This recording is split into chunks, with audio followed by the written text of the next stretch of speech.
Well, good evening, my friends, and welcome to Board Game Nation Studios. My name is Gary Blevins. Thank you so much for tuning in today. We've got folks that are already in the chat. Thank you so much for being here. We've got folks from Australia and, man, all kinds of places. Mountain Links is back. Great to see you, brother. Thanks for being here. My name is Gary, and one of these days I will figure out how to run a live stream properly. First couple of questions off the bat here. How do I look? How do I sound? We're trying a new microphone today. We got a boom mic set up here, hoping that it is linked up to my voice, right? I'm hoping that I'm in line here. Is my voice running the same as my face? That's always a tricky bit when it comes to this kind of stuff. Hello to our friends in the Twin Cities. We've got keeping a kind thought for our friends in Minneapolis today.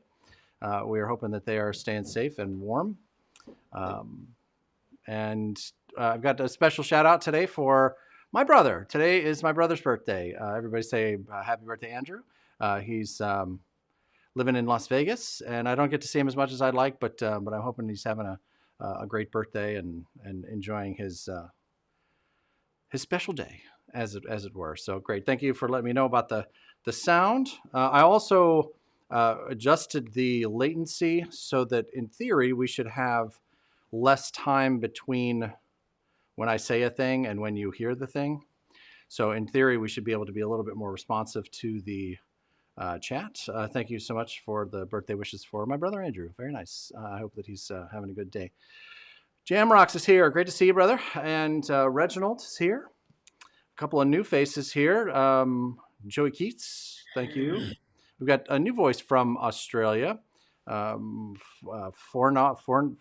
I'm not sure what that means, but great to see you. And Buchanan is here. Great to see you. Layden is here. Great to see you guys. Lots of members in the chat today. Appreciate you guys being here. Thank you all for being members and supporting the channel. This is literally how we pay for all this madness, is that ability. If you are watching this and wanting to get into that chat, make sure that you hit that subscribe button, and that will allow you to then get into the chat and join the conversation.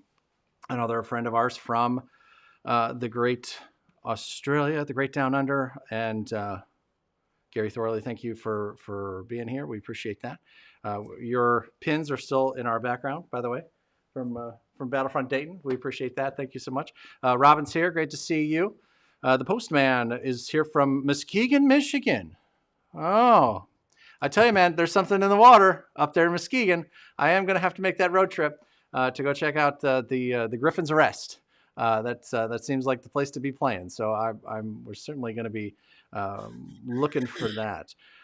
I need to look. I need to find where's Muskegon, like in the state. I don't really know, like proximity to another major city there. I could Google it, I suppose, but there apparently are some folks from Muskegon here in the chat. So let us know what's your nearest major city. So awesome. And hey, Doug Thorpe is in the chat, and he's also right here. Everybody say hi to Doug. Hi, Doug. Hey, everybody. Hey, Gary. The Glockenspiel. Yes, makes me laugh every time. That's right. All It's right. like an automatic. Yes. I'm getting a little bit of an echo now. From me? Nope, it's from me. Okay. Well, I can't hear it, but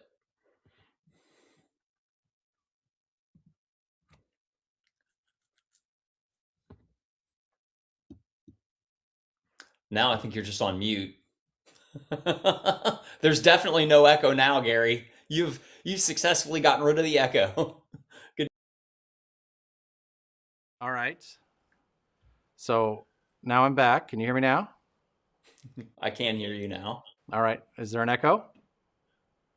Again, I don't hear an echo. Yeah, they're hearing it in the chat. Okay. Man, technology. It's supposed to make our lives easier. Yeah.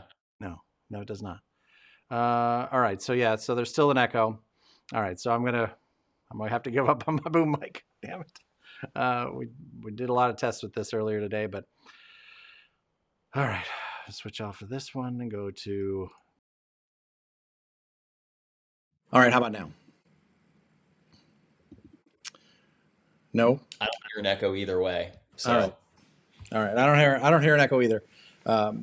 So I guess maybe that fixed it. We're gonna see. Alaska's here. Fantastic. Great to see you. What part of Alaska? There's like 4 cities that people live in Alaska, so it can't be that much. It's like Fairbanks and Juneau, and then there's some town on the Aleutian. Is it the part that's all day or the part that's all night? At this time of year, I think it's all night. I think it's all night there. Yeah. Yeah, yeah. All right, awesome. So, yeah. So first, I need to apologize. Let's start talking about this 1942 second edition video. First, I need to apologize to all of the parents out there that watched the 1942 second edition video with their teenage children. I apparently inadvertently have fallen into a trap.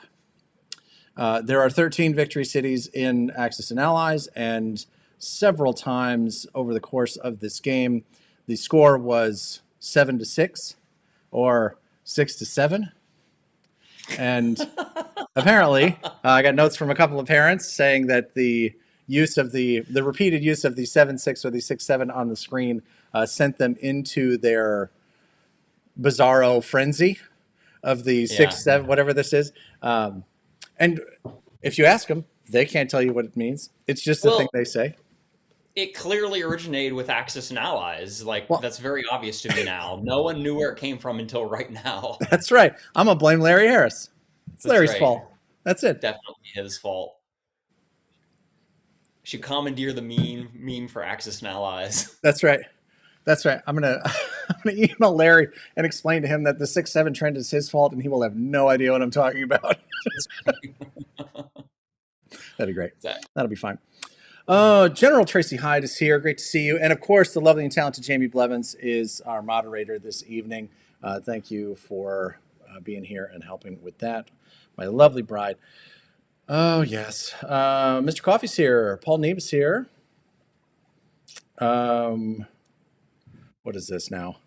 And that's down to the kindergartners now, as I found my 10 and 5-year-old nieces over the holidays. The 10-year-old was over it. Yeah. But the 5-year-old still thinks it's fun. Okay, that's how older boy is. He's over it. I like it. Oh, that's good stuff. I should hire Gen Z for the audio issues. If you know anybody, that's fine. That's fine. We do what we can. We try to help. 6-7 for the win. No. 7-6. 7-6 for the win. That's how it works. Yeah. That's how you do it.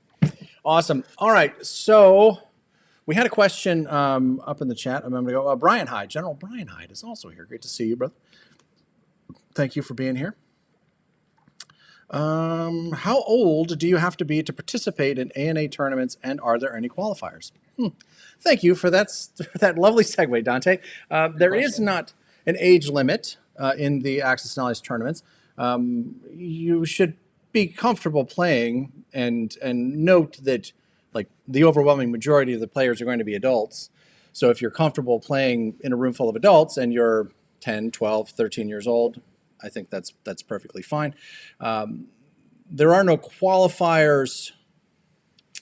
And I should say anybody that buys a badge to Gen Con, which we just made a post earlier about the dates for that. I think badges go on sale the 8th of February. But if you have a badge for Gen Con and buy a ticket into the World Championship, you can absolutely do that. But Battlefront Dayton, which is hosted by Board Game Nation, and we hosted our first one in November of this year, we ran the first qualifiers for the World Championships. And by qualifiers, if you won our tournaments, we would buy your ticket, not your badge, your ticket into the World Championship event. And so we have those winners. Doug Thorpe is one. We'll be covering the cost of Doug's ticket into the World Championship in 2026, as well as, yeah, you bet. I'm here to help, brother. Chad and Jed from Utah, and Carl Van Gelderland. Van Gelderland. I never can say his last name. And then the two guys who won the 42-second tournament, whose name I can't recall right now. But so we'll have their tickets available for them. We work with Greg Smorey to make sure that those tickets are available for them when they show up. And yeah, so that's kind of how you get into those. If you happen to come in and play at Battlefront Dayton in 2026, more on that in a second, we will certainly be doing that again. If you win our tournament, we'll cover the cost of your ticket into the World Championship, but not your Gen Con badge. About Battlefront Dayton, we are in negotiations with the hotel for November 6th, 7th, and 8th, which is the same weekend that we had in 2025. We are not there yet, so please do not book anything. Don't make any hard plans. Just pencil in those dates for us right now. We hope to have more information about that in the coming weeks, certainly before this World Championship Series is over.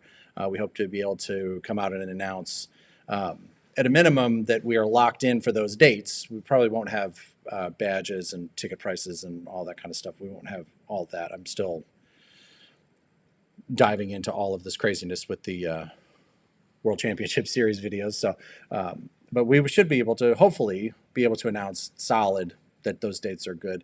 But like I said, we're still working on the contracts for that. So, and there's no guarantee that that's going to work out, but I'm optimistic. I'm optimistic enough to say pencil it in, but not to say start booking plane tickets, right? So hold that thought.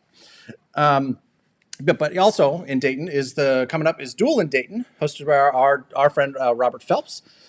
Duel in Dayton is exclusively for global players. That's the only game that's played there, and they play a version of that is called Gambler 6 version, which used to be a version of Young Grasshopper, and so they've gone through a couple of different variations for that. It's a ton of fun. I played in it last year. And it's I believe that's a Holiday Inn Express in Beaver Creek, Ohio, which is just outside of Dayton. And it's a ton of fun. And yeah, they play where if you achieve a victory condition, you get a token, and that token can never be taken away. So like if you take Hawaii, you get that Victory City token. And so even if Japan comes in, or US comes and takes it back, you still have that victory token. And so you can kind of bounce around and collect the tokens in different ways. Of course, the allies have ways to do it as well. So it's a pretty cool version, and it's a lot of fun. So that April 27th, 28th, I should probably know that. Supposed to put that on my calendar. Hopefully, we're able to make it. There it is. Yep, 24th through the 26th. Is Duel in Dayton. And then the Spring Gathering, the dates have been set for that, which is hosted by Greg Smorey in Wilder, Kentucky, which is just south of Cincinnati. And that is June 12th and 13th. That's a 2-day event. And that is also at a Holiday Inn Express. Yeah. So the Duel in Dayton, usually about 20 people, 25 people, I think, is as much as that space can fit. And then last year, Greg sold out the Spring Gathering, I think, at 42, 44, something like that. Right, yeah. Yeah, so it's not a big space. Battlefront Dayton, by comparison, last year at our first event, we had 148 badges sold. Wow. So, yeah. And we have 7,700 square feet of space to fill. So we're a little bit bigger than what they're shooting for. So, and we're expecting more than that in 2026. So I think we're going to have more diplomacy players. I think we're going to have more HeroScape players. I think we're going to have more Axis and Allies players.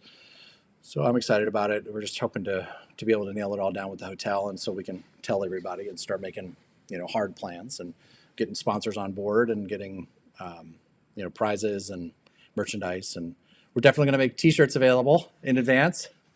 Last year we didn't do that, and there was a bunch of people at the event saying, "Hey, where do I get that T-shirt that some of the staff was wearing?" And like, hey, you know what? Lesson learned. We'll do that better next year. Oh yes, and Con of the North. This is another event that's coming up. Our friend Robin Bielefeld up there in Minneapolis is running an Axis and Allies global game at Con of the North, which is on Valentine's Day weekend. Which is, I think that game is actually on Valentine's Day. So very romantic.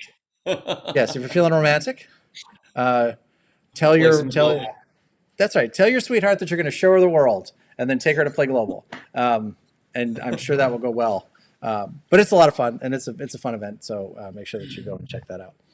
Oh, and for my friends that like the BBR variant, which is the Bloodbath rules, there is an event in St. Louis hosted by our friend, the chaplain, Robert Prather.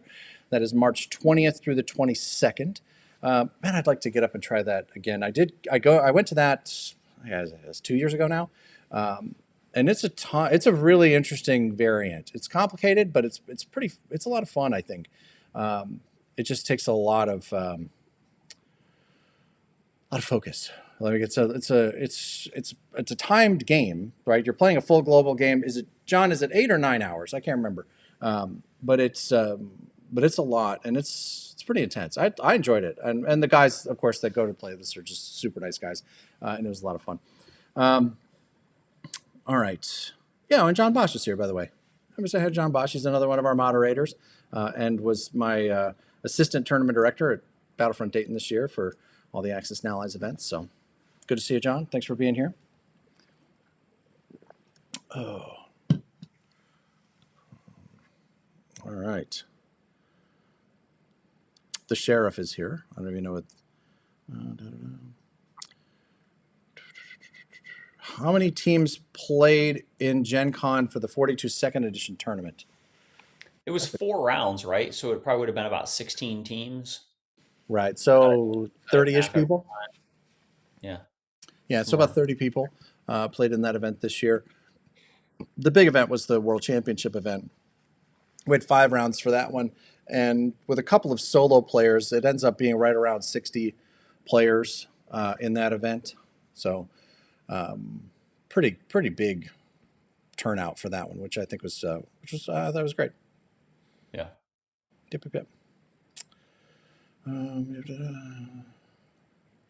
right, good. All right, so as promised, in the intro for the 1942 second edition video, when Doug and I sit down to do the walkthrough of these games, there's some tangents that happen that we get off on, and it ends up like what you guys see is like an hour and 10, hour and 30 minutes, depending on how long the game is or which version we're playing, but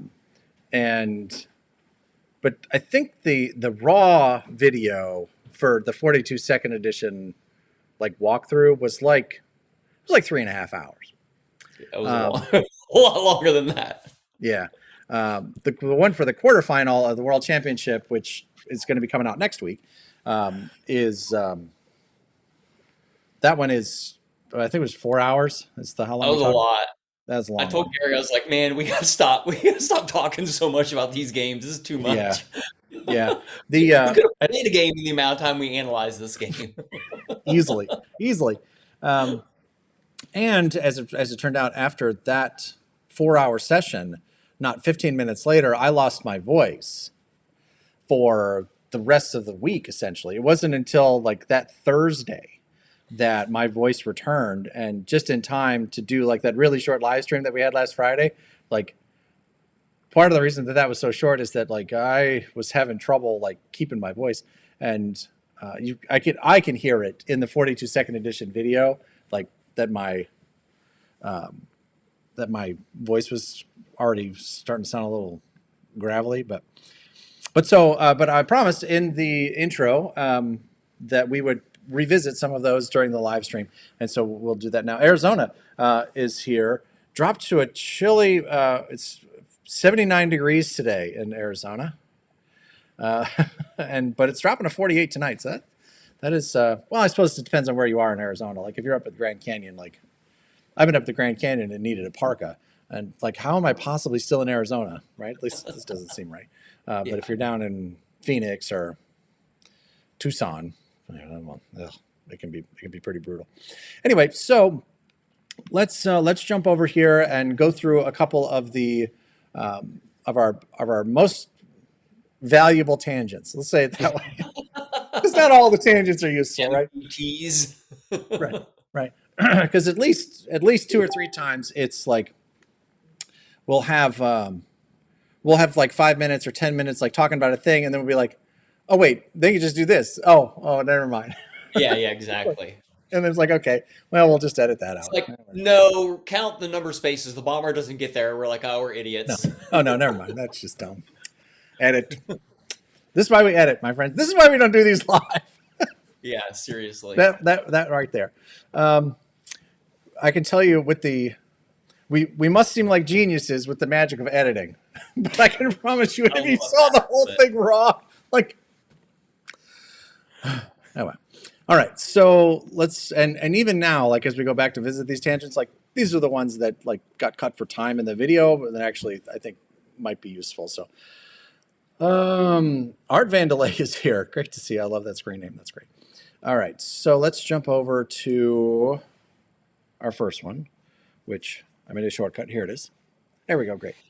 Okay, so lots of obviously the decision in round one for our friends to try to take India here was a big one. We're gonna back up from that for just a second. Okay, this is the one I want to talk about first. Let me see if I can fix my camera real quick. I'm far away.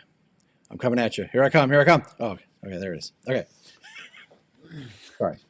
All right. So I had too much caffeine today. Okay. So one of the things that that I want to talk about is when to engage or not engage, or how to engage AA guns in 1942 Second Edition. And somebody correct me if I'm wrong here, but I believe that Global also has power-specific AA guns, right? So I think this will also be valuable for folks that are newer to Global.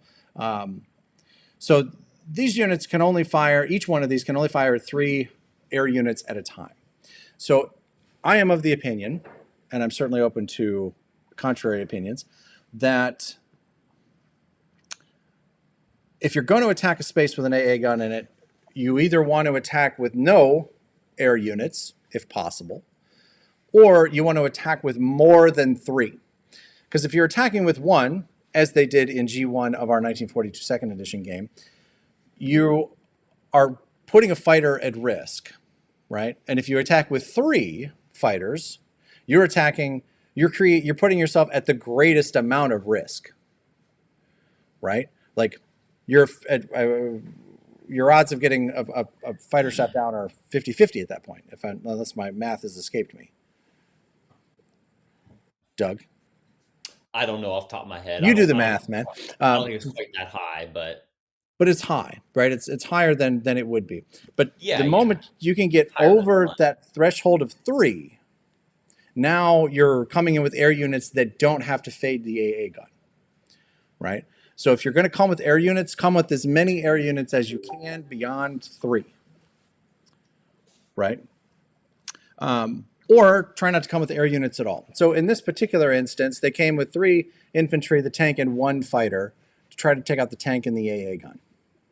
And what was funny to me is that in the video, like during the Russians' turn, we kind of dogged them a little bit for bringing the AA gun in there, because we were like, oh, these 2 tanks are going to be dead anyway. Why bring the AA gun in? And then, of course, it does successfully shoot down the German fighter, and it was the only one that they brought in. So it was like, if they'd wanted to, it seemed like they would have also brought, more air units into that fight if that was something that they really wanted to get into. But I don't think they should have brought an air unit at all. They should have brought an additional infantry or 2 from Belarus or from Poland to go with this, to basically negate the value of the AA gun entirely, right? Doug, any thoughts about that? I've been running off for a little while. What do you think? No, I mean, I do like the idea of attacking with more than 4. I feel like if you have a 16% chance of losing a fighter, 1 in 6, like I'm okay risking 1, but I wouldn't have taken 2 or 3. I agree with that. I mean, it's one of those 5 out of 6 times you made the right decision, So, right. But yeah,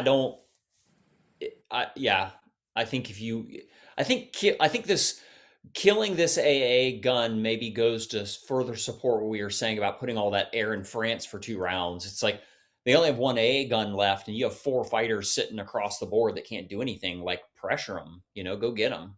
So Yeah. Yeah, for sure. Portugal is here. Great to see you. Thanks for being here.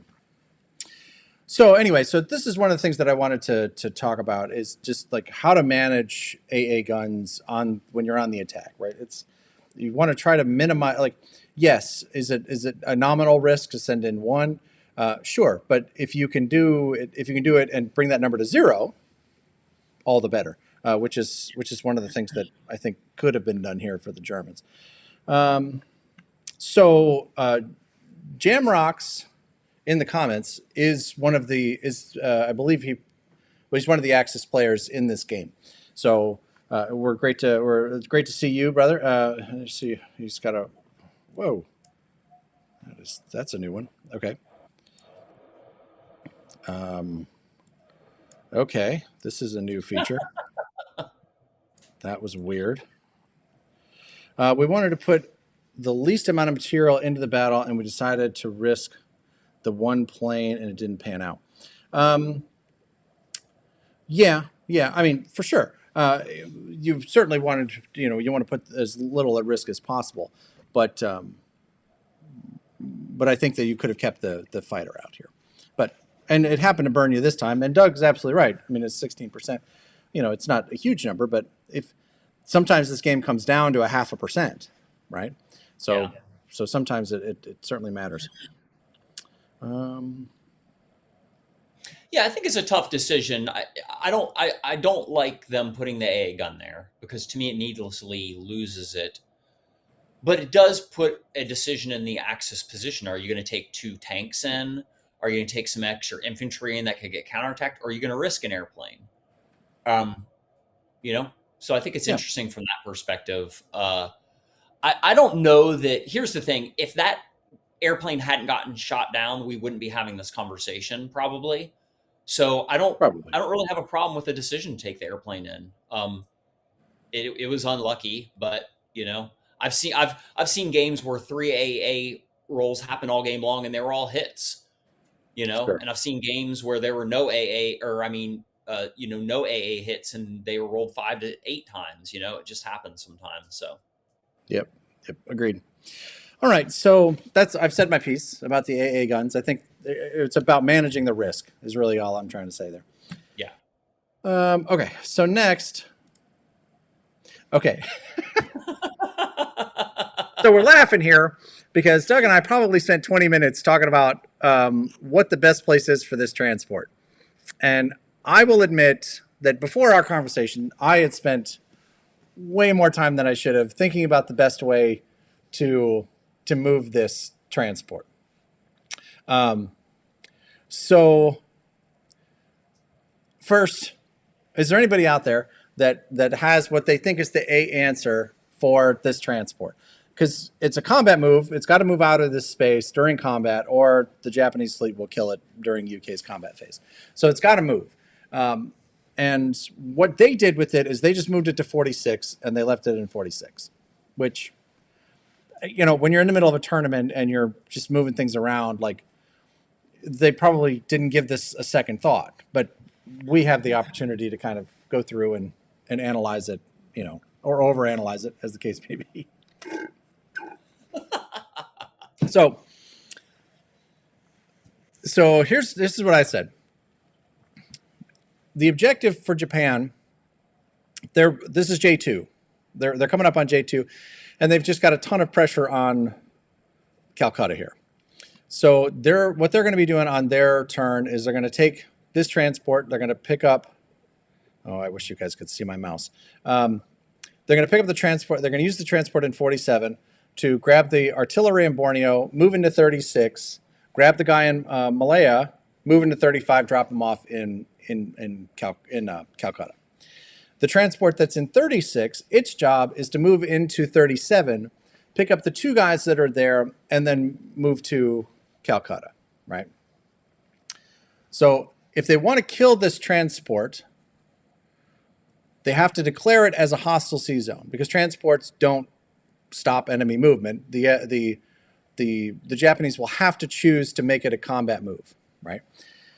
Now, if they do that in 47, then the destroyer from 49 can come over and kill it in 47. Or if it leaves in what happened is they left it in 46. And that's exactly what happened. The destroyer in 49 came down and killed the transport in 46. Here's what I think. This is a little devious, and it's a little sadistic when it comes to these UK units. You take the transport from 47, right? You know that Japan is going to want to move into 37 to load the 2 Japanese infantry units onto the transport in 37. And the other thing to know is that you cannot load a transport in a hostile sea zone, right? 2 things there to keep in mind, 2 rules to keep in mind. With that, the UK transport comes out of 47, moves into 46, grabs the infantry from Western Australia, moves into 37, and stops with the transport and the guy on board. Why would you do that, Gary? That seems crazy. You lose the transport and the guy. But if they choose to attack the transport and the guy, they are making Sea Zone 37 hostile. Meaning that the transport in 36, the Japanese transport in 36, will not be able to load in 37 on J2, keeping those 2 infantry out of the attack into Calcutta. And Japan may say, I really need those 2 guys. So it might buy the UK, or rather, yeah, it might buy the UK an entirely new round to build and to move additional units into the space and shore up. The alternative is that they ignore the transport and the guy. They come in, they load, and then they move in anyway. But now, if they happen to overextend themselves, right? In theory, if they move everything out of the way and into Sea Zone 35, now you've got a transport with a guy on it. And from 37, he could land in Borneo and pick up 4 IPCs because there won't be anybody on it. He could get up to Manila if nobody blocks Sea Zone 47, right? If no one's in 36, he might be able to land in Shanghai, right? So if you've got that transport with the guy on it in 37, it just creates a tough choice for Japan. And if they choose to ignore it, leaves you with a ton of options for that guy. I just think that that's an interesting opportunity for the UK there. And of course, in the tournament, in the moment, it's kind of like a throwaway. Well, like I didn't expect this transport to be alive anyway, right? So you don't really think about how to maximize the use of that unit. Hey, we got another one of the players from the tournament. Zach Shivala is here, and he was playing the Allies in this fight. I remember specifically talking about how we had no idea what to do with transport in the moment. Exactly, which is exactly what I was talking about, right? Like in the moment, it's hard to say and to think, this deeply about what to do with this transport, right? Here's my question about your idea. So I get that moving the transport out of 47 has to be a combat move. But can you just pick guys up and then move them and not do an attack? Like, Yeah, can you do that? Yeah, sure. I mean, you can end the turn with a guy on a transport. That's a non-combat move. I've just never thought, like, okay, let's say the destroyer's not in 49 for the Mm-hmm. sake of the illustration. During combat, can you go from 47 to 49, pick two guys up, and then go to 44 and just sit there? Like, You could. what makes that a combat move? You're not attacking anything. Yeah, no, what makes it a combat move is that you're escaping from 47. Yeah, yeah, exactly. But I don't know. It just seems a little weird. I'm not necessarily questioning the rule. I don't know enough about the nuances of this rule. I get the escape as a combat move. So I could see that you could go from 47 to 46. it's weird to me that you go to 47 to 49, load 2 guys, and then move again, and it not do combat, and it still be a combat move. Like the Yeah. first part of that seems like a combat move, the second part doesn't. But yeah, Well, remember that units can only make combat moves or non-combat moves, unless except correct. for air units, right? So land and sea units can only move in combat or only move in non-combat. They can't Yeah, move in both, right? correct. So this would be a combat move Hmm. to grab the guy and to move into 37. I tell you, and this is a little inside baseball here, but when I was watching the video, sometimes the video quality isn't as good as I would like it to be. And I thought that the unit in C Zone 49 was a sub. So I thought, Mm. oh man, Japan left that transport alive. I thought, man, he's going to go out there. He's going to grab the 2 guys off of New Guinea and then land in Manila. It's like, Take oh, something Manila. crazy is about to happen. Oh no.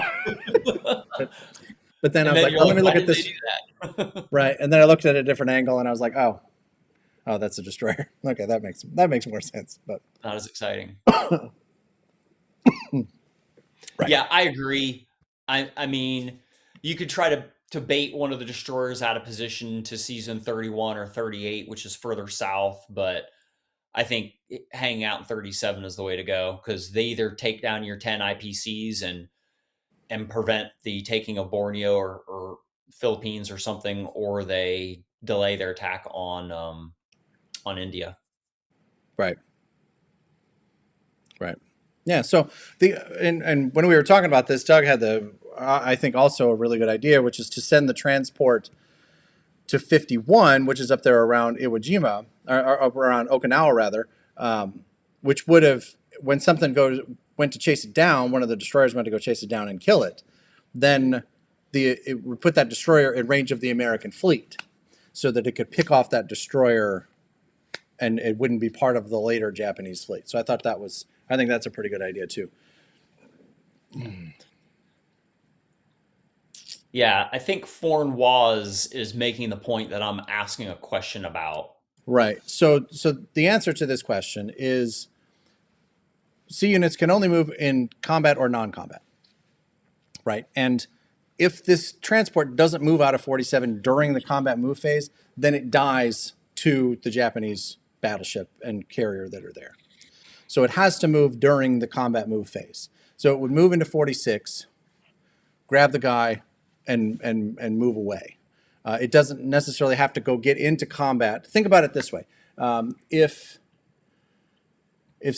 you mobilize C units into a hostile C zone, right? This is kind of the same idea.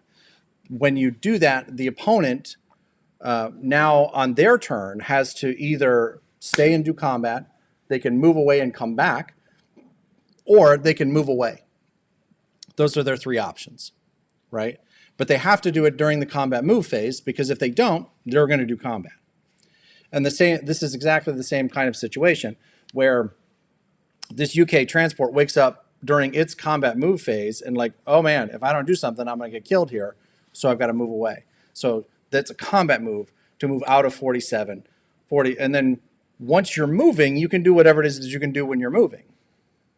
Right. Yeah, So what you're saying makes sense, but I think my point, and I think the point of Foreign Law in the chat is, it seems like you're the first half of what you're saying is right. Moving out of 47, combat clearly. The second half is you're effectively doing what is a non-combat move, and you're calling it combat because you have decided to attach it to this moving out of 47. And I'm just kind of questioning, can you really do that?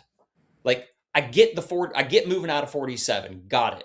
But the rest of the action, picking up the guy, moving to a C zone and not attacking, is effectively a non-combat move. Can you do that in combat? So I would say absolutely. yeah. The reason I think that you might be able to do it is because if there were, let's just say there were a guy in a tank in Western Australia, you could go there, pick up both of them, move to East Indies, and offload just the tank and attack with it, and leave the guy on the transport. So technically, you picked this guy up and you did a non-combat thing with the infantry unit. But I don't know. Yeah, I haven't thought that deeply about moving out of hostile sea zones with transports and picking stuff up and moving around the board. Right. So yeah, so it is a. I think this is a little devious. I will say, but it is. I think it is technically correct, and it puts the Japanese in a kind of a weird decision point, right? So anyway, so as I said, spent way more time thinking about this than I should have, and talking about it.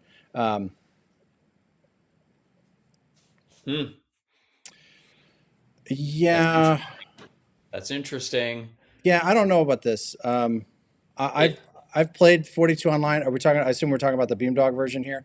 Fornois is saying that the 42 online doesn't allow it. It would put an exclamation mark over the infantry to do combat. I will test that and see whether or not it does that for us. But I would say that it is a legal move on the board. Now I know that the online has a couple of different minor changes, and this might be one of them. But I would certainly there are rules that are different in 42 online than the board game. Yeah. So Not money, but I'm going to find this section in the rule book and read it and see if I'm a little skeptical, Gary, but I don't know. I still think it's the right move. Definitely if you can do it. So, all right. I just don't know. If I were the arbitrator of a tournament right now and you came to me and said, "Could I do that?" I would probably say no. I would say you can move out, but you can't pick the guy up and just move him around randomly. I don't know though. Okay. Well, we will check. Yeah. Interesting. Okay. I admit, I don't think I would have thought of that. I would have just moved down to 38, made him chase me, and then came back and taken Borneo or something like that. Yeah, also an option. The trouble is that this destroyer can get down there. Yeah. Yeah. Yes, I'm gonna call Larry. We'll call Larry. Larry. All right. No, we're not into that right now. All right. So people are picking up rule books. We're gonna argue about that later. All right, here we go. Next one. So, man, we talked about this a lot in the video about whether or not Japan should have attacked Calcutta. Their odds, after we put it in the calculator. Again, calculators are not allowed table side, right? So if you're actively playing in a tournament, using a calculator to assist in that play is illegal. So there are no calculators allowed during tournament play. So when we offer the statistics, we have the benefit of having looked at it months later and use however many calculators we want, right? So this one was 52% was their odds of going into this. Now, one of the things that I kind of went on a ramble about and ended up editing for time, though I think it's valuable, is the idea, and this is not a concept that's unique to Axis and Allies. This is a concept that is particularly used frequently in chess, which is the idea of tension. And the longer Japan could keep tension or pressure on India, the more resources the Allies would have to devote to fighting against that tension, right? So what you end up with is essentially a magnet for resources, right? In chess, you'd be putting the knight to protect that pawn in the center, and then the bishop, and then the rook, and you're stacking up, and now all of a sudden 90% of your units or 90% of your pieces on the board are pointed at the same spot, right? So this is what you're kind of hoping for here, because if Japan can get the Russians to send units down, they can get the Americans to send air units down, they can get the British to spend more money in this space. Those are all resources that aren't on the Western Front with the Soviets, or aren't in the Pacific theater, or fighting in over Africa, right? So, to me, the threat of attacking Calcutta is almost as valuable as actually taking Calcutta, because in theory, from C-Zone 36, they can pick up that whole pile of guys and move to C-Zone 50 and be in a position to threaten Hawaii in one turn. And now all of those units that are essentially sitting in Calcutta are all unused resources. But you can still mobilize and get all of your guys into a position where they can actually threaten a victory city. So I think that this is a concept that I think a lot of people, there's value in the blitz. Don't get me wrong. And this Calcutta Crush, which is exactly what they played here, can be very, very effective, particularly if the allies aren't coordinating well, right? And in this instance, they coordinated very well. We're going to talk more about how they didn't do that later on. But in this instance, so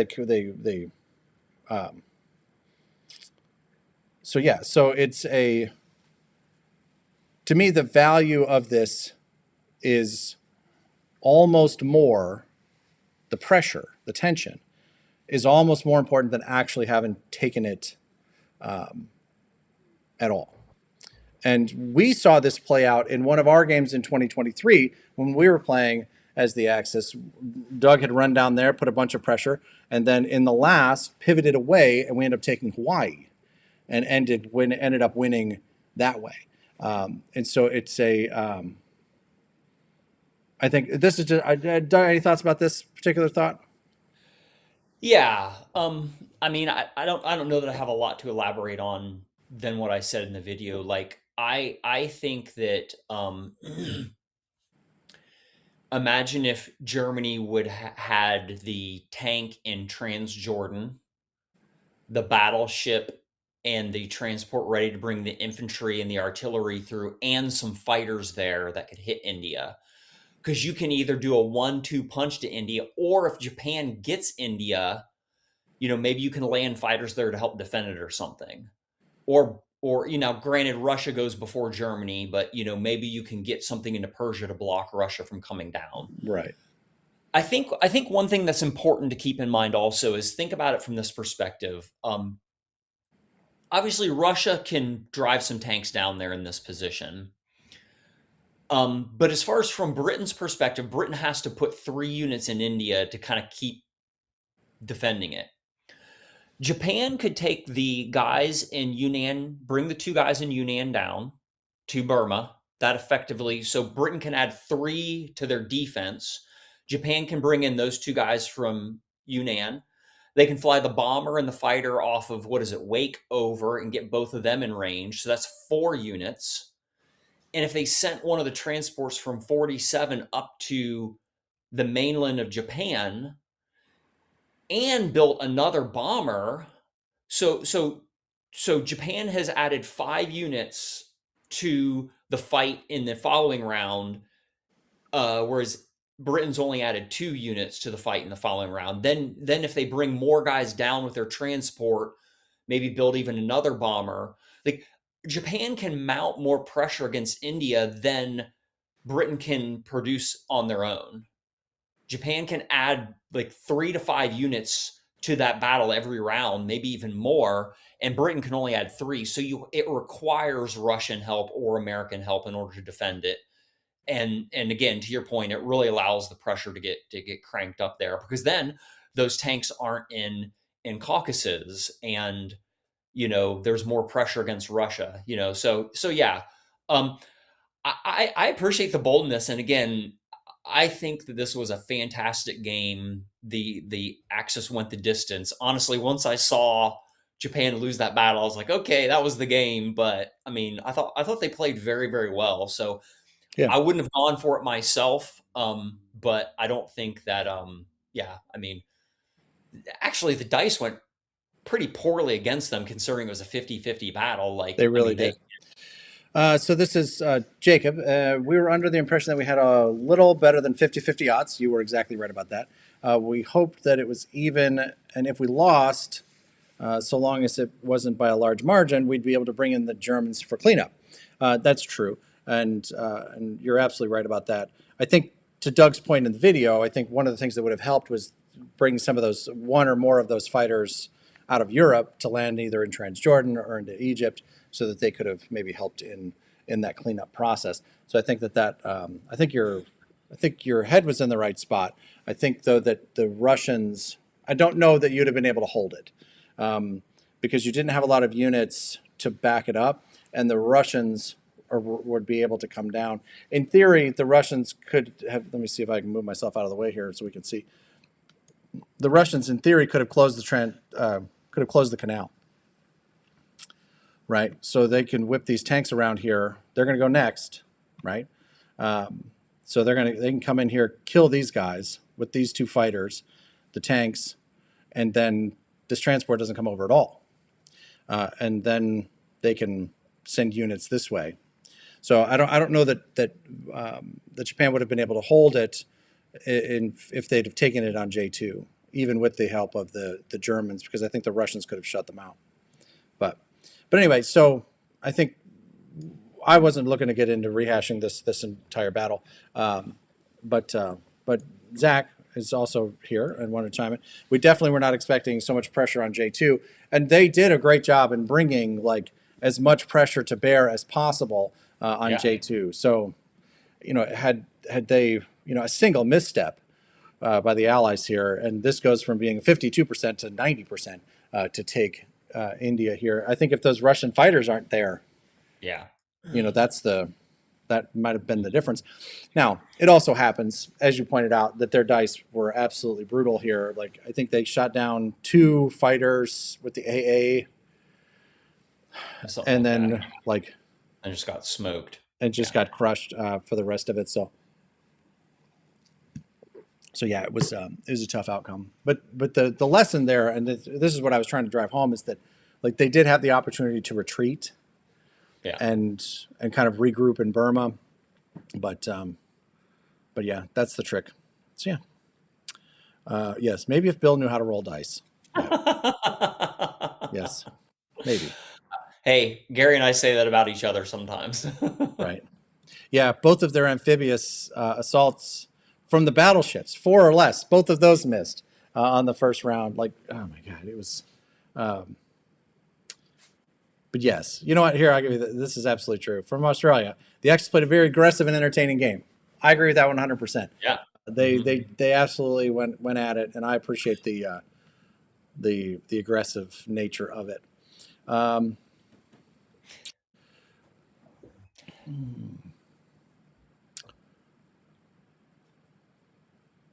Yeah, no, I think that's good. Yeah, it was a pretty brutal first round of dice. So anyway, so this is the concept that I wanted to talk about here, and I think we got it.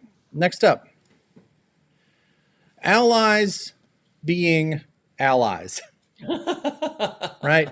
So, and maybe Zach, maybe you can talk to us about this. This was making me crazy as I was watching this. I got to tell you guys, this was making me crazy. So you've got 9 tanks and a bomber. It's UK5, right? This Russian tank went up to Caucasus. Let me get myself out of the way here. This Russian tank went up to Caucasus to try to clear that, rather than sending 2 of these 7,000 guys that you had in Moscow to take Caucasus, right? Like, you could have easily taken Caucasus back with the infantry that you had out of Moscow without there being any danger there, right? So why not send the tank or all 3 tanks, including the 2 out of Moscow, into Shanghai and bring the fighters down to maybe they land in Kazakh or they land in French Indochina. That would have worked too.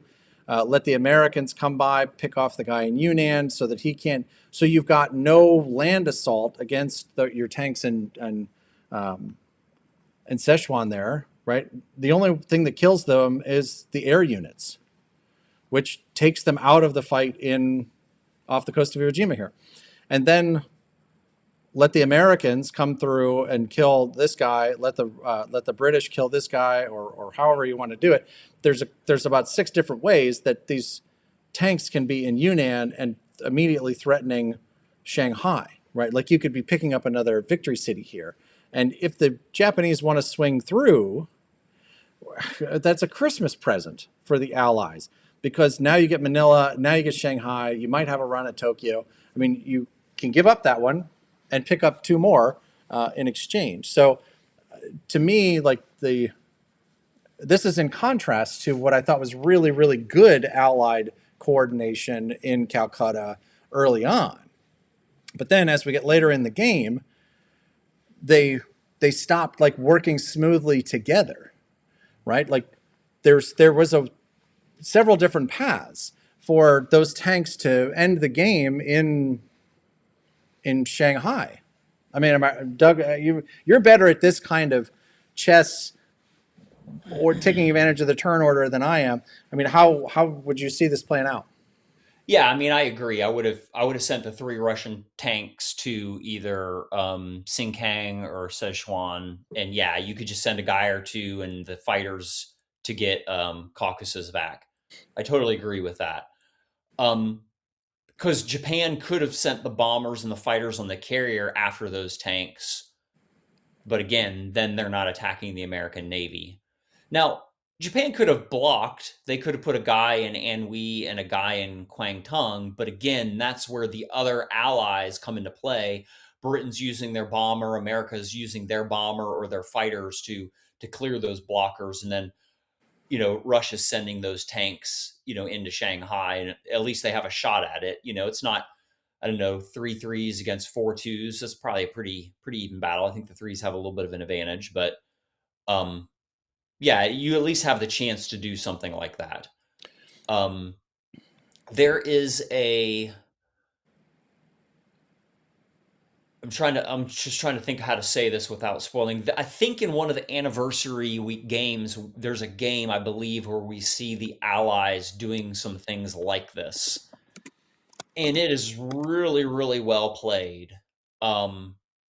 So yeah, that's all I'll say for now. Maybe I'll try to remember to refer back to this moment. But those are things that, I mean, it took me like a couple of years playing in tournaments to figure that stuff out, and you still miss it. You still miss, the opportunities to do those types of things. So, yeah, Yeah, no, for sure. I mean, and this is the kind of thing that both of, I think, if I remember correctly from the bio, is like this was both of your second tournament appearance.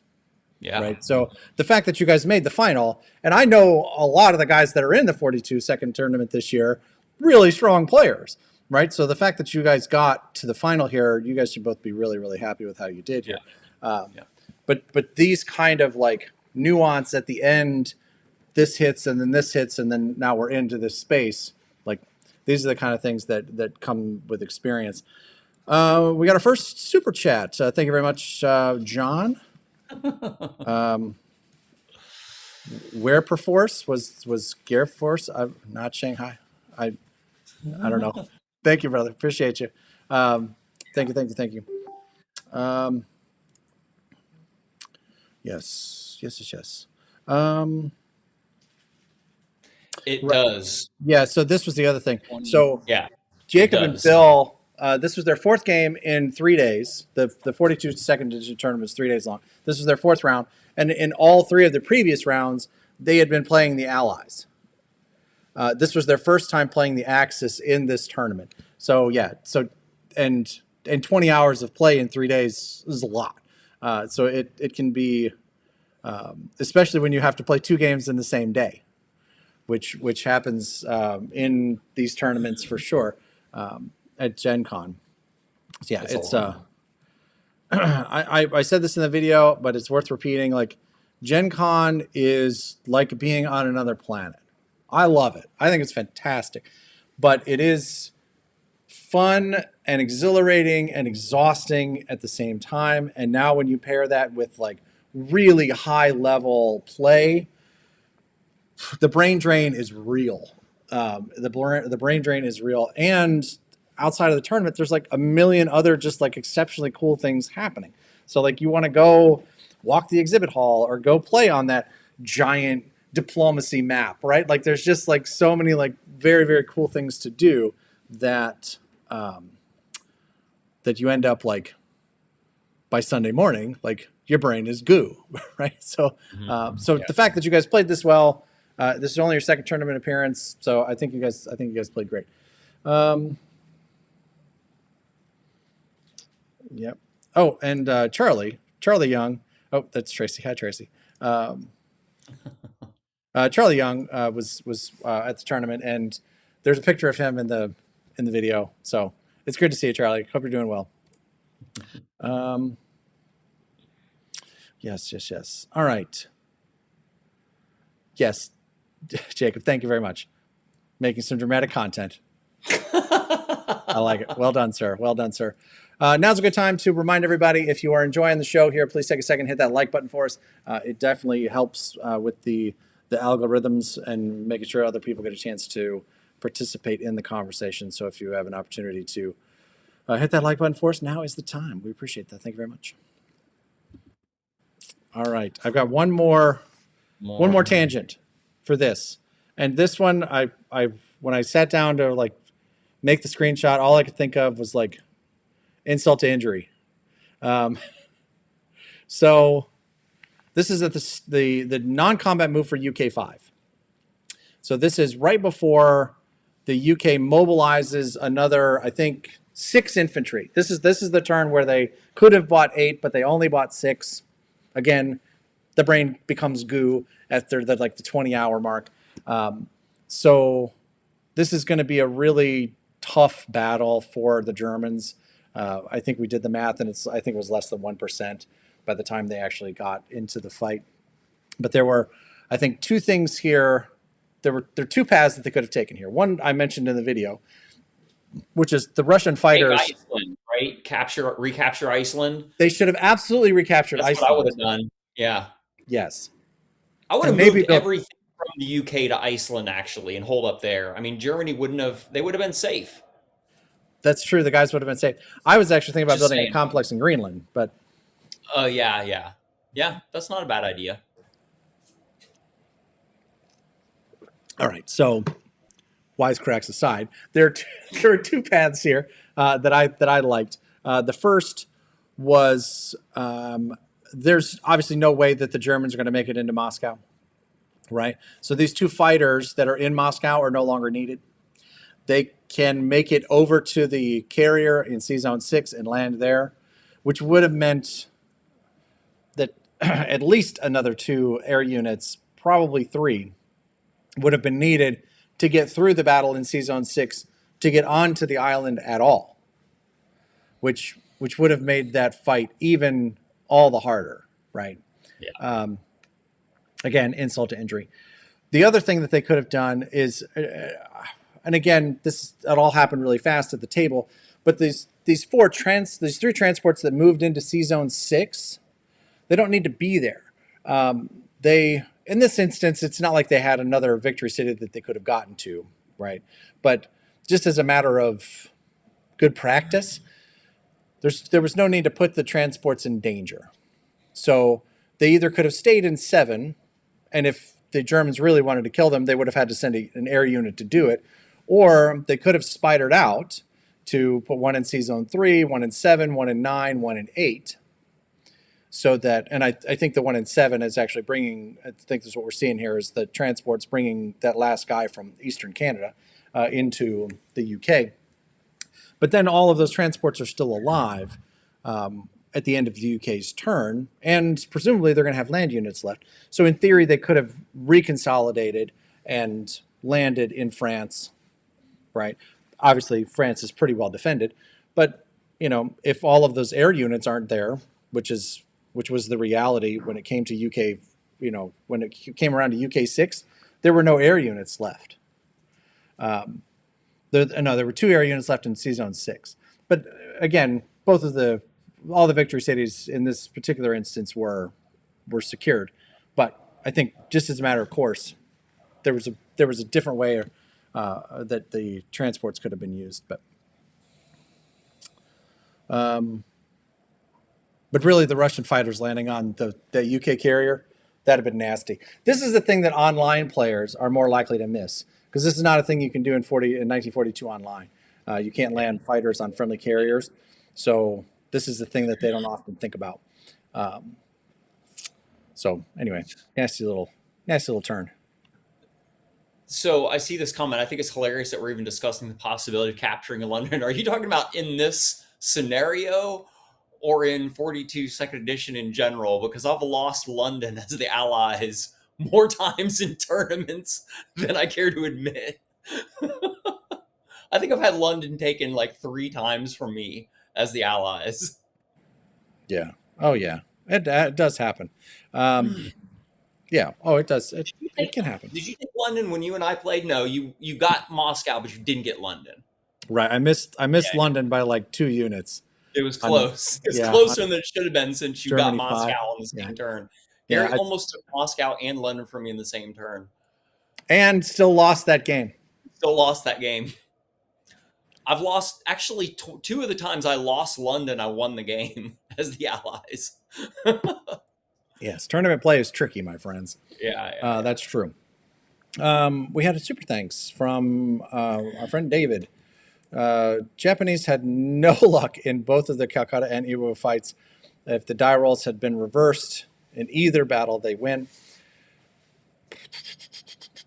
Yeah, if they, I see what you're saying. yeah, in Calcutta, I see what you're saying. Thank you very much for the super thanks. I appreciate that. Thank you. In Calcutta, let me jump back to that one real quick. If they had taken Calcutta as badly as they lost it, Yeah, that might have been the ball game. right? If they would have taken Calcutta with as much force as they lost it, then I think you're right. I think you're right. It would have been very, very difficult.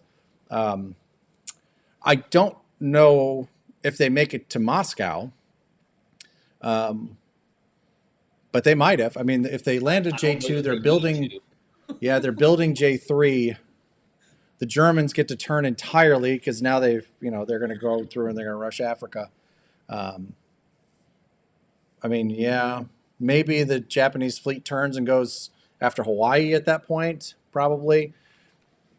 You just But play yeah, I don't know defense that they. against I don't know they America get and Moscow. crank out infantry or tanks in India. I Yeah, mean, yeah. yeah, maybe. So yeah, I think that's probably true. So, I saw someone ask in the chat, I think a time or two, if Thanks, Dan. Appreciate it. Thanks, Charlie. if any new strategies were used. I think it's really worth pointing. Can you go to the other slide where we were talking about the one where it shows the American Navy at Iwo? Yeah, I think it's really worth pointing out the 6 sub drop. I said that it's not how I would have done it in the video, but it gave them, what was it, an 82% chance or something? You said, Gary, I don't remember the odds. A 60 something percent chance against the American Navy. It was 81% 81. or 81 or 85% chance for them to take the U.S. fleet outright. And I will tell you that I wasn't even looking at that as an option when it came up in the video. Like, I was like, okay, well, they're going to go here. They're going to go. They can do this. They can do this. One of my options was not even hitting this U.S. fleet, and it should have been. And you guys said it. I think you guys had it exactly right.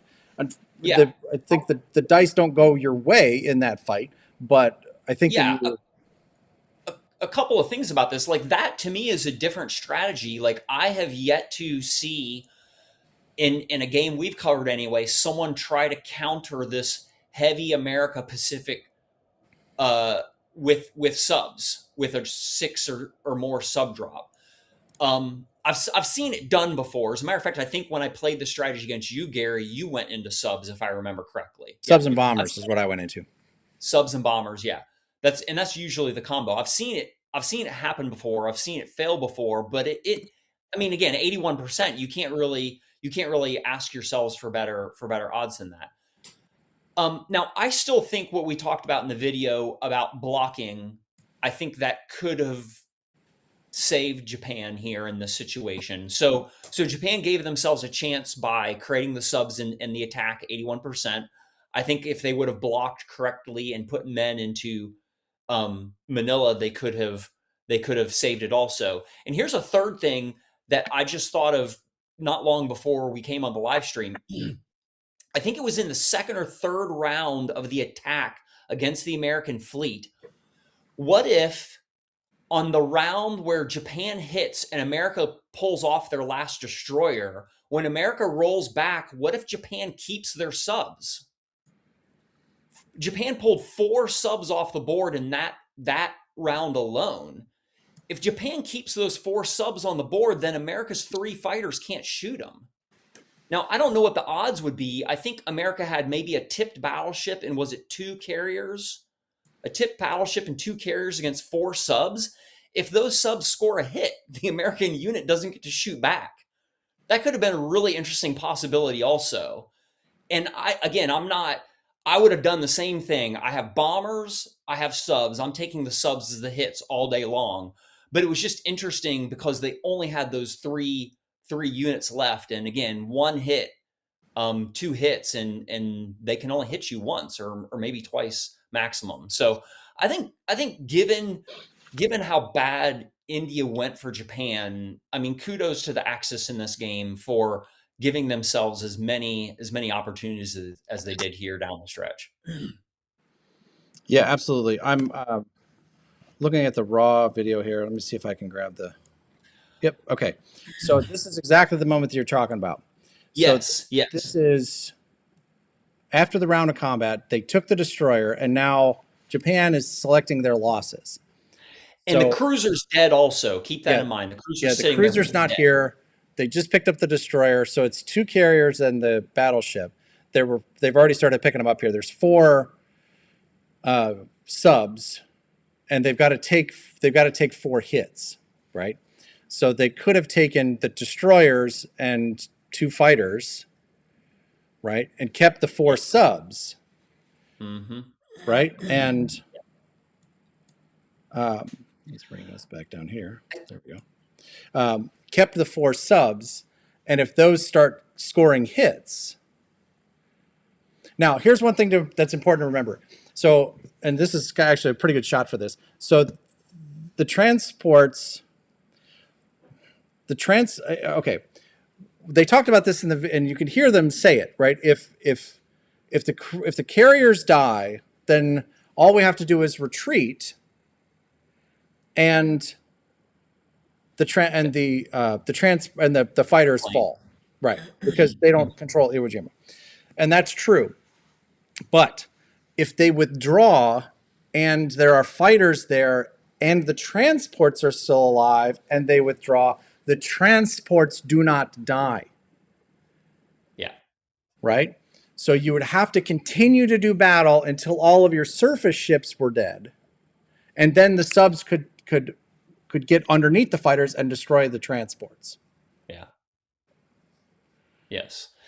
Here's another thing is let's just say you get down to a couple subs in like an American battleship and carrier. If you roll 3 hits, they have to take the battleship and carrier first, but that 3rd hit goes to one of the transports. So even if they shot back and killed your subs, which I know with the sneak attack thing, I'm just kind of come up with a hypothetical. You get what I'm saying. Even if they kill the subs, they still would have lost a transport because they have to take the casualty and it can't go on an airplane. Right. So yeah, I think that the sub strategy, I think, is a new thing that I saw at Gen Con this year, as far as 42 second, as a counter to an America Pacific strategy. Right. So, but now I'm wondering, like, is 6 enough? I know, we're like, 6 is too many. It's right. Like, what if you built 12, 18? Right. Really? Like, so we laugh, but like, yeah, Japan's capable. Mm-hmm. So, obviously you don't want to go like completely all in on this because you still got to be able to get land units to Asia, right? You still need to be able to compete in that space. But like, I mean, what happens if Japan on turn 1 buys 5 subs? What do you do as the United States? Do you still build your 2 carriers and fighter? I don't know. Build whatever 38 divided by 8 is or no, it's 42 in this one. Right. 42 divided by 8 in destroyers. I don't know. Right. Are you buying the 5 destroyers? I mean, it completely like it upends the Thorpe thump, right? This is one of the ways to do it is to basically go into a full sub spam. Does it? I don't know. I would be interested to find out. Somebody go out there and try it and play it in a tournament and let me know how it goes. Because I think that would be very, very interesting. I think that's an interesting concept.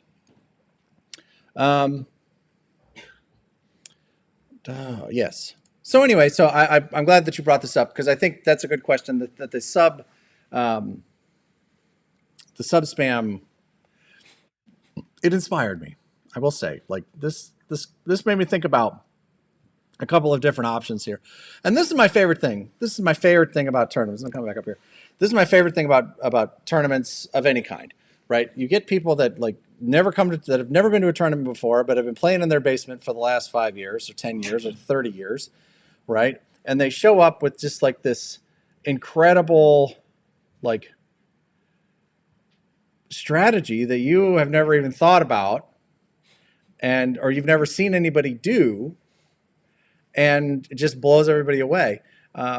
There was a strategy like that in the anniversary tournament that we came across in our second round that absolutely knocked my socks off.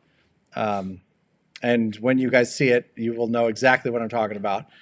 So we stole it immediately. We immediately stole it and put it into play because it was. I'm telling you guys, when you see it, I think it's going to be the new meta for the allies in 42nd. I think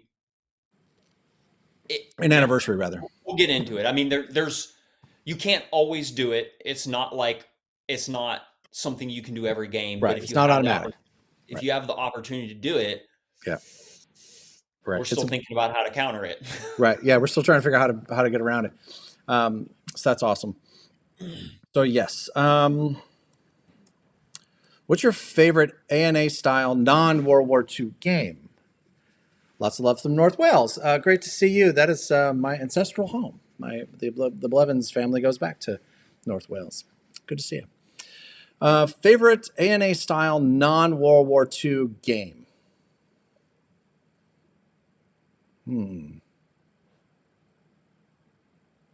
What do you think? ANA style non-World War II game. By ANA style, do you mean like guys on a map territorial control? Or like something from the ANA, like combat, non-combat move? I will say that my favorite non-ANA territorial control game is probably Diplomacy.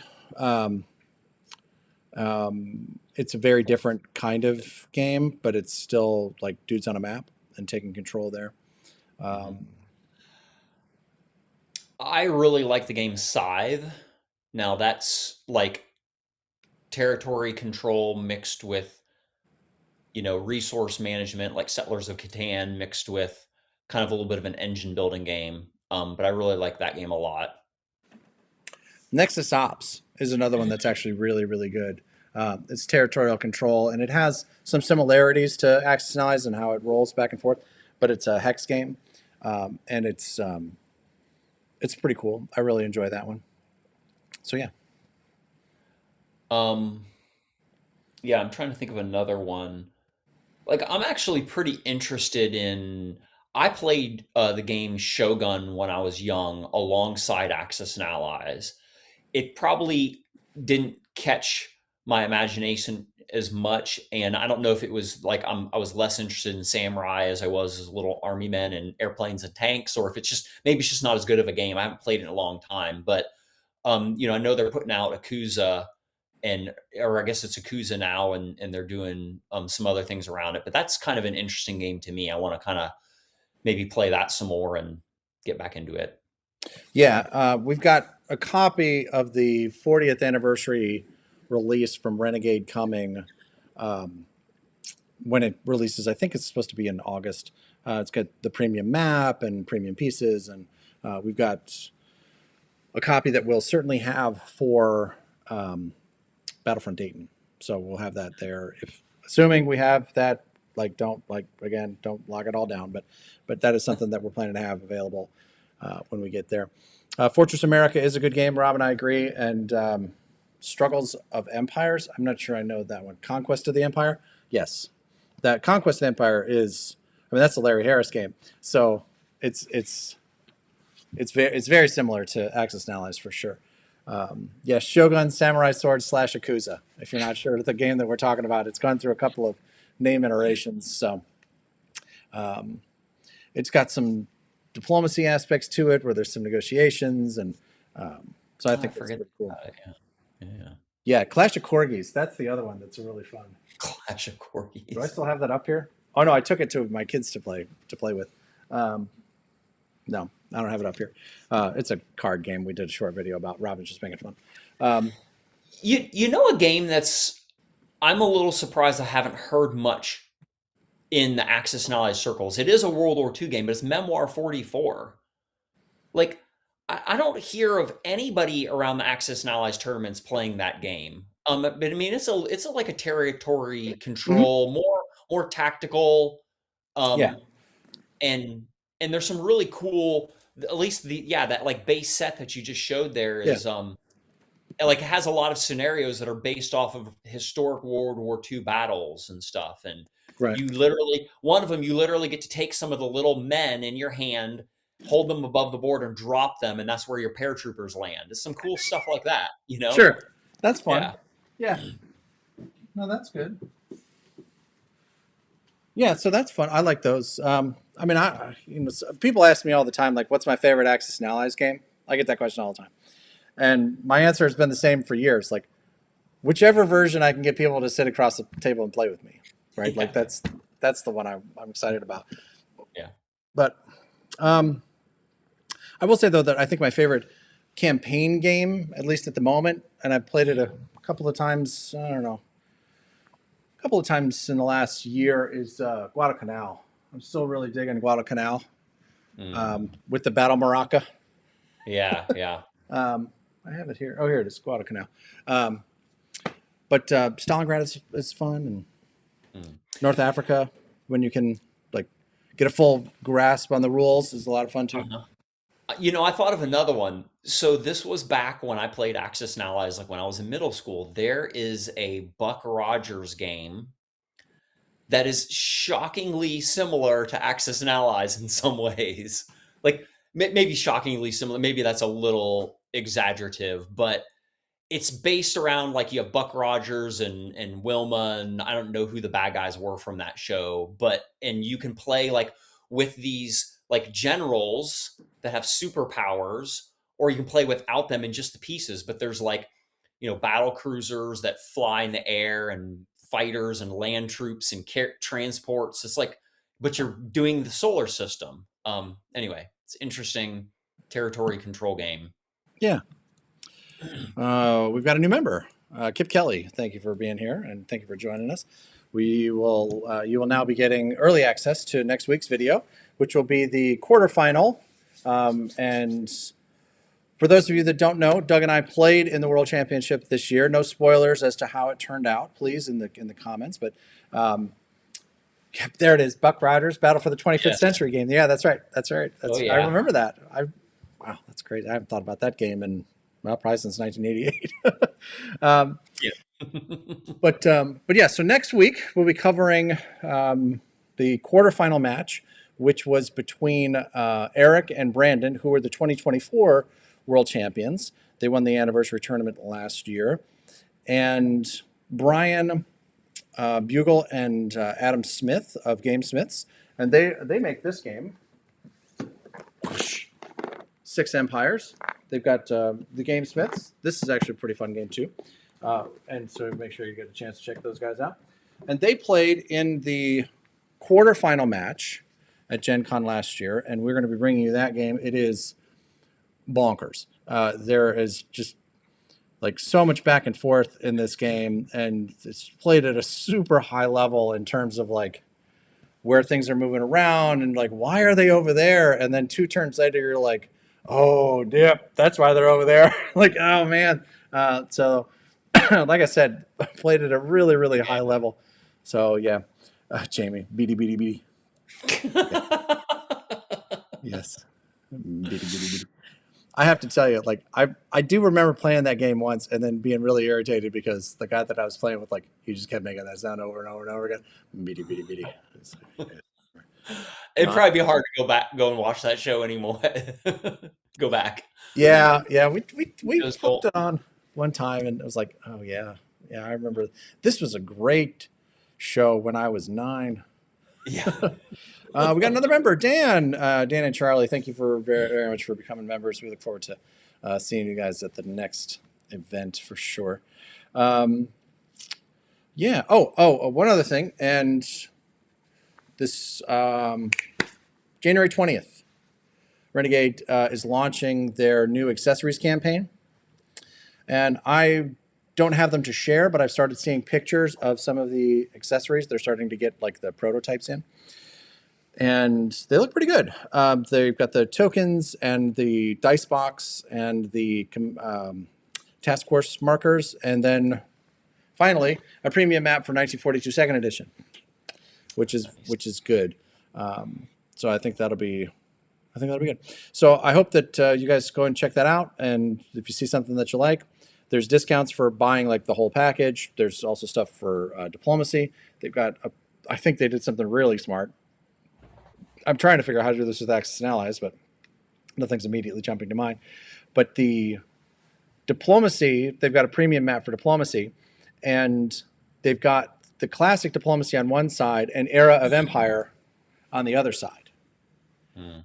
Right? Like, I'm like, how do we do that for Axis and Allies? Like, I want 42 second and anniversary, or Yeah, surely they could do it.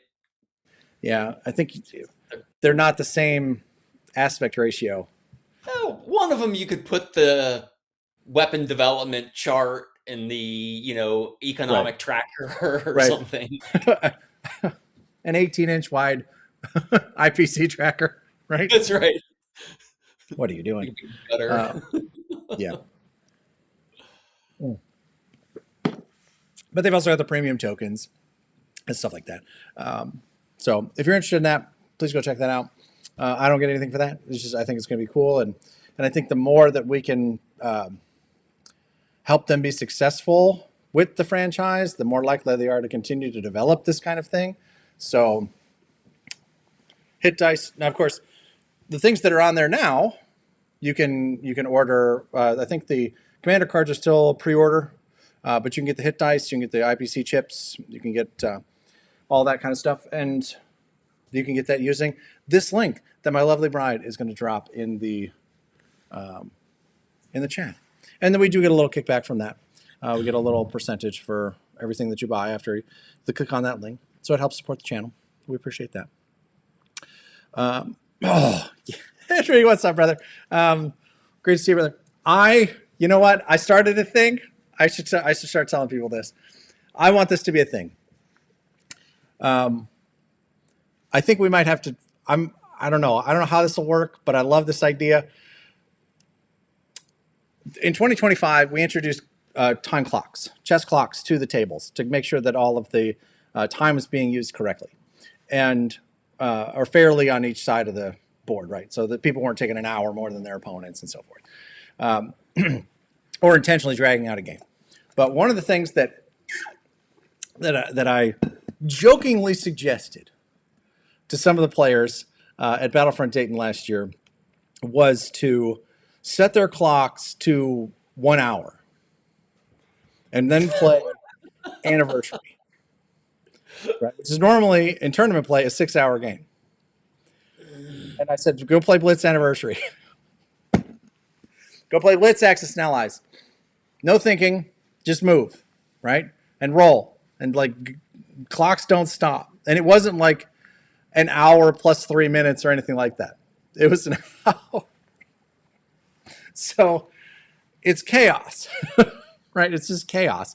But they got through. Henry, you played this. Did you get how many rounds did you guys get through? They did it? They did it. They played it on Saturday night. And I think I walked over there, it was like midnight. Mm-hmm. And they'd been at it for a while, and they were also drinking pretty heavy. So they might have been playing the game for shots. I'm not really sure. I don't really care. I thought it was a lot of fun, and they had a ball doing it. So I'm wondering, like, is that a thing? Is that a thing that we can make like a regular? I mean, Blitz chess. There's world champions in Blitz chess, right? Yeah, here's the thing that I think is a great idea. One of the first things that comes to my mind is I feel like the Axis have so many dumb pieces on the board to move. And it's like Russia's like, these two groups of guys go here, and America's like, these two boats go here. I would think I would think the Allies would be able to like speed play a lot faster than the Axis. But because, I mean, Germany's got stacks of men and tanks and airplanes and boats and bombers and all, like they just got too much stuff on the board. Well, you're also playing like 2-on-2, right? Yeah. So like Yeah. you're like, if you want to get used to thinking when your opponent is moving, Yeah. or when your teammate is like messing with Japan, like instead of like watching what they're doing, like you're trying to figure out, okay, where am I going to go with these tanks and da da da da. Like you're actively doing it. So I think, I don't know. It's a fun idea. I like it. It was a lark, but the guys who played it had a ball, and like you could hear them from across the hall because it was like they were laughing and carrying on, which was funny as hell. I thought it was great. Yeah, that's fun. But yeah, so I might give that a go. Let's see what happens. I mean, how long would it, like if they were an hour long, how long would it take to play like a 3-round tournament? 4 hours? Like that's a Friday night. Yeah. Yeah. You could do it. Right? It'd be ridiculous. And we'd have to have some stupid trophy for it or something. It'd have to be a tank, like a tank that would blitz, like a German tank that would blitz, right? You'd get the Axis Knowledge Blitz trophy. Blitz trophy. The concept is forming, my friends. There you go. Join the Blitz tournament. Maybe that's the charity event this year. That might be fun. It'd be a lot of fun. It'd be nuts, but it'd be fun. I think it'd be good. I appreciate you bringing that back, Henry. I appreciate that. That's good stuff. So awesome. Any other questions out there before we start to bring it down? A shot class that's also a tank. Tracy, look, what have you done? What have you done? I love it. I love it. I love it. I love it. Awesome. All right, cool. Well, I think that's where we're going to leave it for today. We've done our show here. Doug, my man, we got lots of more work to do in this series, but I appreciate you being here. It's good. Good discussion. Making it happen. Yeah, I think this was really good. I think there was a lot of really good stuff here. Yeah, random commander card draw during the Blitz tournament. Yes. Yes. Yeah. I like where your head's at. That's right. I like where your head's at. I think that'll be ridiculous. I think we get everybody to sign up for the damn thing. And the trouble is, like, nobody wants the 8:30 start the next morning. Yeah. Yeah. And we'll see. Awesome. Well, thank you all for being members. We got a couple of new members today. Really appreciate that. Thank you for the super thanks that are out there. Lots more fun and craziness to come. But we appreciate you guys being here and hanging out with us. And Doug, thank you for being here. And thank you to the Thorpe family for hanging out and chilling with us. And thank you to Jamie and John for moderating today. We appreciate your help. You guys are fantastic. And to our generals, and stay safe up there in Minneapolis and Minnesota, and stay warm. And Arizona, bundle up. It's 48 degrees. Come on, man. Anyway, awesome, guys. Thank you so much. We'll see you next time. Bye, everybody.